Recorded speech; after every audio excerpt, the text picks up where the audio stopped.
Hi అండి, నేను మీ ప్రియాని. ఈరోజు రెసిపీ మటన్ పాయ. మా వారికి చాలా ఇష్టమైన రెసిపీ. నేను ఎన్నిసార్లు చేసినా 100కి 100 మార్కులు ఖచ్చితంగా ఇచ్చేస్తారు. ఈ కాళ్ళని ముందు బాగా క్లీన్ చేయాలి. తర్వాత ఇలా సాఫ్ట్గా కుక్ చేసుకోవాలి. ఎంత సాఫ్ట్గా కుక్ అయితేనే మనం యాడ్ చేసినవన్నీ ఈ పీసెస్కి చక్కగా పట్టుకుంటాయి. తినేటప్పుడు చాలా రుచిగా ఉంటాయి. ఈ కర్రీని మరీ చారులాగా కాకుండా, మరీ థిక్గా కాకుండా ఇలా గ్రేవీగా ప్రిపేర్ చేశారు అంటే ఈ పీస్ చాలా టేస్ట్గా ఉంటుంది. ఇది చాలా హెల్దీ రెసిపీ అండి. ఇది తినడం వల్ల సీజనల్గా వచ్చే కొన్ని ప్రాబ్లమ్స్ మనకు రాకుండా ఉంటాయి.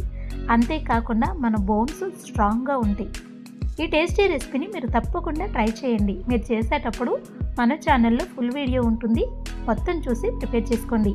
ఈ షార్ట్ వీడియో కింద ఫుల్ వీడియో లింక్ ఉంటుంది, ఒక్కసారి చెక్ చేయండి. వీడియో నచ్చితే లైక్ చేయండి. Thank you.